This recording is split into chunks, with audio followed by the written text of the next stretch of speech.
Hola, ¿qué tal? Muy buenas noches. Estamos otra vez en un martes más de Facebook Live, en esta ocasión con el tema ¿cómo tener hijos que reconozcan sus errores?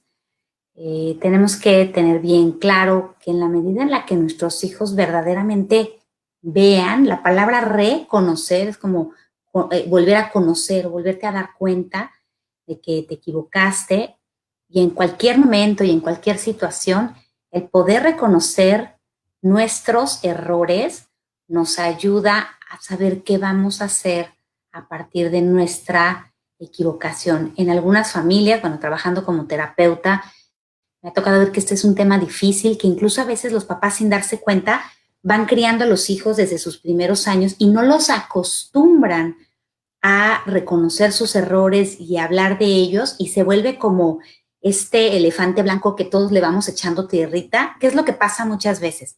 Tu hijo se equivoca, le pones una súper regañada, lo castigas y se acabó el problema. O sea, de alguna manera el hijo aprende a que el castigo redime su equivocación porque tú lo regañaste y tú lo castigaste. Hoy te quiero hablar de algo totalmente distinto, algo en lo que tal vez a ti no te educaron así, pero mientras más trabajo con niños y con adolescentes y sobre todo también con mis propios hijos, más me doy cuenta que este proceso de volver algo natural en tu familia, que tu hijo reconozca que se equivocó con palabras, es la base, es una de las bases más importantes para tener hijos responsables, para que cuando tú no estés ahí, ante su equivocación, más que echarle tierrita y decir, no pasa nada, no pasa nada, que nadie vea, porque eso lo hacen porque están asustados, porque tienen miedo a equivocarse, porque tienen miedo a ser criticados, porque en la mente del niño equivocarse es algo súper, súper malo. Entonces, quiero que tengas súper claro que estas 5 preguntas, está súper sencillo el live de hoy, porque solo son 5 preguntas que llevo usando por muchos años. He tenido el privilegio de ser maestra de muchos niveles, desde preescolar hasta la universidad, y durante muchos años los he utilizado también, no nada más como mamá o como psicóloga, sino también con los jóvenes con los que trabajo, y en verdad eso crea un proceso de reflexión que ayuda a que tú no seas el malo, como dicen, sino que ellos mismos logren reconocer sus errores y hablar de ellos con naturalidad para decidir qué van a hacer en adelante. Así que te invito a tener una pluma, un lápiz y una hoja por si quieres anotar estas preguntas. Solamente son 5.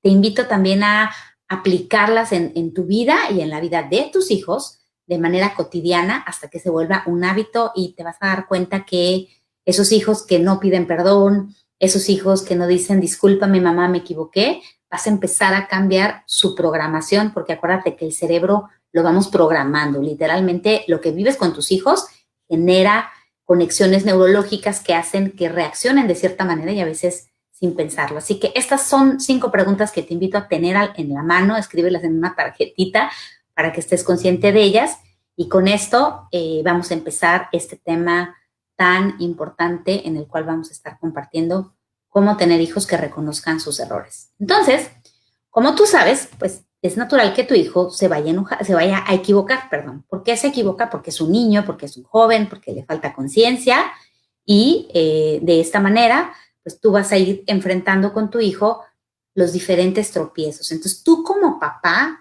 tienes que normalizar que tu hijo se va a ir tropezando desde su infancia. No lo hagas grande, no lo magnifiques, tienes que ayudar a que tu hijo reconozca, y por eso te invito a que ante sus equivocaciones, la primera pregunta que le hagas es, hijo, ¿en qué crees que te equivocaste? O sea, no le digas, la regaste, te equivocaste por esto, estás muy mal. No, no le eches el sermón así súper largo.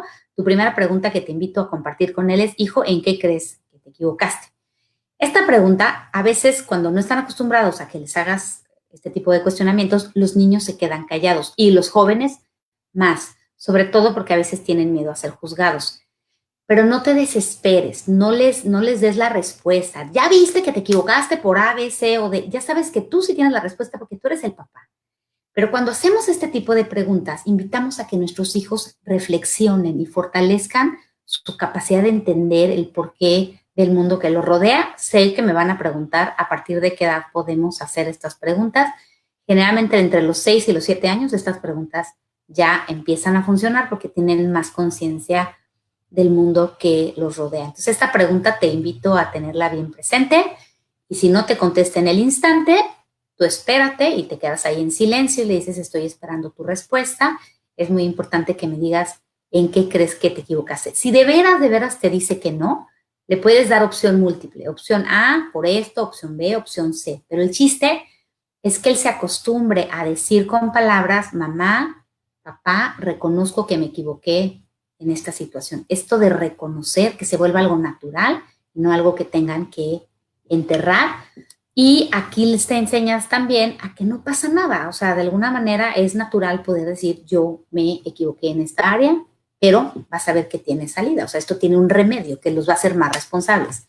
Segundo, hijo, ¿crees que esto que hiciste va de acuerdo a la mejor versión de ti mismo? Ok, te voy a explicar. Algo que me he dado cuenta durante muchos años de ser terapeuta es que tus hijos y mis hijos y la mayoría de la gente tiene un deseo precioso de ser la mejor versión de sí mismo. Es como esta parte que nos impulsa de corazón a hacer las cosas bien, a llegar muy lejos en la vida. Y mientras tú acostumbres a tu hijo a contactar con esa mejor versión de sí mismo, te vas a dar cuenta que es común que tu hijo empiece a contactar con que sí es cierto, no nada más tiene que hacer las cosas por ti, sino el por qué hace las cosas tiene que ser con su propia deseo de ser una persona buena, de ser una persona honesta, de ser una persona responsable, y creo que esto puede ser de gran ayuda para que tu hijo vaya contactando con ese deseo tan bonito. Cuando tú y yo actuamos en contra de la persona que deseamos ser, nos sentimos tristes o nos sentimos avergonzados, y esta pregunta ayuda a que tu hijo diga, sí es cierto, me equivoqué, y no es necesariamente que te fallé a ti, papá, me fallé a mí mismo. Te invito a anotar esa pregunta y nuevamente, si tu hijo se tarda y te dice que no, tenle paciencia, ayúdalo a contactar con este deseo de ser bueno, de ser responsable, de ser respetuoso, de ser amable, de ser sincero. Esto es súper, súper importante y te invito a tener esta pregunta a la mano cuando tu hijo se equivoque para que vaya contactando con este deseo de ser la mejor versión de sí mismo. Tercera pregunta, ahí va.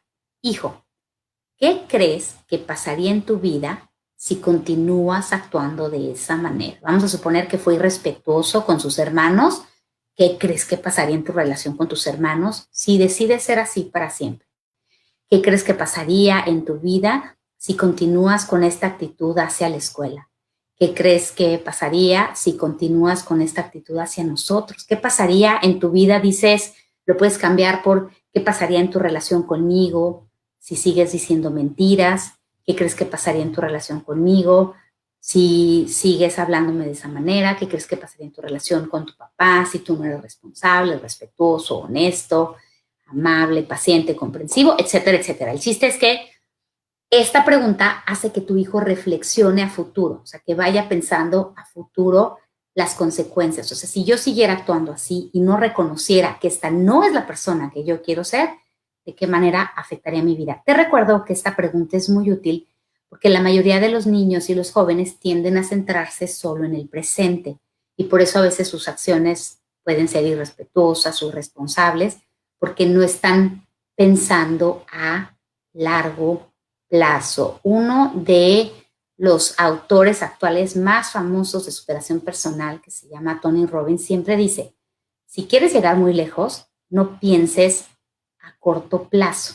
Si quieres llegar lejos, piensa que tus acciones, lo que tú estés haciendo en este momento, ¿qué pasaría si continúas por unos, no sé, 10 años, si somos adultos? En el caso de los niños lo puedes poner a 3, 4 años. A veces con los jóvenes les digo, ¿qué pasaría en tu vida si continúas, por ejemplo, consumiendo esta droga o consumiendo alcohol de esta manera? ¿Qué va a pasar cuando tengas 25, 30 años? Y es una súper pregunta para hacerlos reflexionar sobre este tema de manera muy profunda. Ya vamos en la pregunta 3, ¿ok? Voy a ir a la 4. Esta pregunta es opcional porque todo depende si su equivocación tiene que ver con haber afectado a una tercera persona. Entonces vamos a suponer que tu hijo lastima a su hermanito, que tu hijo es poco amable con su papá, o etcétera, etcétera, o tiene un trato irrespetuoso o dijo groserías, una súper pregunta es ¿cómo crees que se sintió tu hermano, tu papá, o cómo me siento yo cuando actúas de esta manera? Y aquí te invito a que la respuesta no sea nada más ¿se sintió bien o se sintió mal? Aquí te invito a que impulses a tu hijo a reconocer el nombre del sentimiento. Se sintió triste, se sintió enojado, se sintió lastimado, se sintió humillado, se sintió avergonzado, se sintió que lo estabas tratando de hacer menos, etcétera, etcétera. Todos estos nombres de sentimientos hacen que tu hijo conecte mucho más con el dolor que algunas de sus acciones pueden ocasionar y después le preguntas si a él le gusta sentirse así o hacer que se sienta así su hermano o sus seres queridos. Esta pregunta ayuda a que los jóvenes que a veces son un poco egoístas o los niños que de repente se desconectan, porque esto es natural, o sea, no te estreses, papá, si dices, oh, híjole, mi hijo a veces se porta de manera muy egoísta. Pues sí, ellos están creciendo su percepción del mundo. El chiste es que en el momento en el que tu hijo actúe de forma egoísta, irrespetuosa, injusta, lo hagas conectar con cómo esas acciones hacen sentir a los demás y sobre todo si ellos se sienten contentos consigo mismos cuando hacen sentir así a las demás personas. Así que esta pregunta te la recomiendo mucho para cuando haya un conflicto entre hermanos o haya un daño hacia los demás. Y la última pregunta empieza con una afirmación y dice, ahora que reconoces el daño causado, o puedes decir, ahora que reconoces el dolor causado, ahora que reconoces esta equivocación, ¿qué puedes hacer para reparar la situación? A veces somos nosotros los que les damos el remedio y la respuesta así súper rápido. Yo te invito a hacerlo al revés. Invítalo a que de él nazca decir, sí es cierto, actuó en contra de la persona que quiero ser, fue irrespetuoso, quizá una forma de reparar es ofrecer disculpas y llevarle una tacita de café a mi papá, ¿no? Hice esto, le rompí su juguete a mi hermano, quizá puedo juntar de mis ahorros para reparar el daño, porque realmente estoy conectando con el dolor que me hizo, que le causé a mi hermano. Fui deshonesto y perdí la confianza. Creo que para reparar la situación, además de ofrecer disculpas, algo que puedo yo hacer es tratar de hablar con la verdad y comprometerme a hablar con la verdad, y con eso quizá poco a poco voy a ir a reparar la confianza que está lastimado. Así que qué importante es esta pregunta. Muchas veces nos gana el enojo, nos gana el miedo y ahí estamos dándole la respuesta. De verdad, hacer estas preguntas de forma introspectiva muchas veces es hasta la mejor consecuencia que puedes poner, porque tu hijo sí va a contactar con sus sentimientos de dolor y de culpa. Le llamo yo culpa sana, cuando tú te sientes culpable porque lastimaste a alguien. Culpa tóxica es no sirvo, soy una porquería de persona, no valgo nada. Eso no es sano. Pero esos sentimientos de dolor o de remordimiento que tienes cuando lastimas a alguien son un llamado de tu corazón para reparar el daño. Y estas preguntas ayudan a que tu hijo contacte con su corazón, hace que le pierdan el miedo. Si esto tú lo haces de manera cotidiana, hacen que le pierdan el miedo a reconocer sus errores. Así que te invito a anotarlas, a tenerlas como parte de tu repertorio, y te aseguro que si acostumbras a tus hijos a hablar de estos temas, te vas a dar cuenta que ellos, de cierta manera, le van a perder el miedo a reconocer sus errores. En tu casa, ofrecer disculpas se va a volver algo cotidiano, algo del día a día, sobre todo mientras más chiquitos empieces con estos temas. El último punto que te quiero comentar es que a veces doy estas preguntas y me dicen, es que mi hijo no me habla, es que mi hijo no me contesta. Para poder hacer estas preguntas, necesitas recordar que es fundamental que tu hijo se sienta querido por ti. Toma una hoja en blanco, pártela a la mitad como esta hoja y dibuja el tanque de amor de tu hijo. Es decir, si tu hijo se siente constantemente criticado por ti, se siente constantemente humillado por ti, acuérdate que podemos regañar sin lastimar, podemos llamarles la atención sin hacerlos sentir que no los queremos. O sea, tenemos que tener bien claro que algo que fortalece el corazón de nuestros hijos es que se sientan amados independientemente de si hacen las cosas bien o mal. Entonces, súper importante para que tu hijo pueda dialogar estas preguntas que te acabo de compartir. Asegúrate que tu comunicación en el día a día, cuando haya los momentos para estar bien con él, tú le deposites en su tanque de amor. Haz de cuenta que tu hijo tiene un tanque de amor que solo depende de ti, sobre todo cuando están chiquitos y cuando están en sus etapas de adolescencia. Hay una parte que tú te tienes que ir preguntando, del 1 al 100%, ¿qué tan amado y aceptado se siente mi hijo por mí?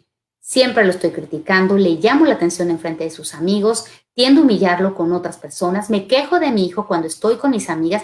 Los hijos perciben todo esto y cuando ellos se sienten muy criticados, sobre todo al llegar a la adolescencia, cierran las puertas de su corazoncito y lo que hacen es que dicen, yo ya no quiero hablar contigo porque estoy en una etapa muy vulnerable en la que quiero buscar amor y aceptación y de ti no la he recibido y por lo tanto me cierro, endurezco mi corazón y no acepto mis errores porque para mí equivocarme significa que no me vas a querer y yo necesito tu amor y tu cariño, ¿ok? Entonces te invito a trabajar estas preguntas. Es más, si quieres hacer un experimento que también te va a dejar pensando, cuando tú te equivoques, hazte estas 5 preguntas que te acabo de compartir, ¿ok? Y te vas a dar cuenta que tú también vas a encontrar respuestas bien bonitas a tener una familia que sea más feliz, a estar más conectado con tu gente, etcétera, etcétera. Voy a detenerme aquí. Tengo una pregunta de Estela Carrillo que dice aquí, ¿cómo manejar estos niños de 4 años que son muy despiertos? ¿Se les puede también hacer las preguntas y esperar su respuesta? Mira, lo que hago yo, Estela, gracias por tu pregunta, es con los niños chiquitos, sobre todo tiendo a darles opción múltiple. Por ejemplo, ¿por qué te equivocaste? No, pues me equivoqué en que le pegué a mi hermano, o te equivocaste en brincar de la silla, o te equivocaste en ser grosero. Sí. Entonces, a veces cuando el niño, lo que pasa con los niños chiquitos es que a veces no tienen la conciencia de cuál fue su equivocación, porque ellos estaban jugando. Entonces, con ellos sí se pueden trabajar estas preguntas, solo que hay algo que debes saber. Una de las cosas que hace que los niños contacten con este dolor es el sentimiento natural de culpa que tú y yo tenemos cuando nos equivocamos. Muchas veces en preescolar, y esto porque tengo mucho tiempo escribiendo sobre las emociones, lo que sucede es que todavía no se desarrollan los circuitos neurológicos que permiten que el niño se sienta culpable y avergonzado, ¿ok? Entonces, como que actúan como con indiferencia. Pero algo que también es importante es que me estás diciendo que tu hijo es muy despierto y quizá estas preguntas no le hacen daño a nadie, las puedes probar y nos compartes si te funcionaron. Yo no las uso tanto en niños tan pequeños, no tan así como las dije, hay como esta parte donde les das opción múltiple y el niño va reconociendo poco a poquito en qué se equivoca. Muchísimas gracias por tu pregunta. Tengo aquí otra pregunta de Marichuy Reyes.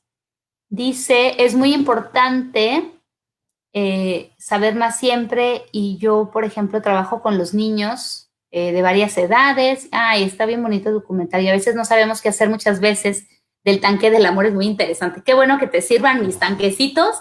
Gracias por tu comentario. Pues la idea es tener estas herramientas que nos ayuden a criar niños, como digo yo siempre, criemos una generación de niños y jóvenes que su principal motivación sea el amor por su persona, el amor por los demás y no el miedo a que los vayas a castigar, lo vayas a regañar. En la medida en la que tengamos jóvenes y niños más motivados por amor que por miedo, vamos a tener una generación mucho más sana emocionalmente de la que tenemos hoy en día. Te agradezco muchísimo que nos ayudes en estos Facebook, que nos preguntes. Ya sabes que si no alcanzo a contestar tus preguntas, las contesto en un momentito por escrito. Te deseo que tengas muy bonito martes, que te cuides en esta cuarentena y que tu familia esté con muchísima salud. Hasta el próximo martes.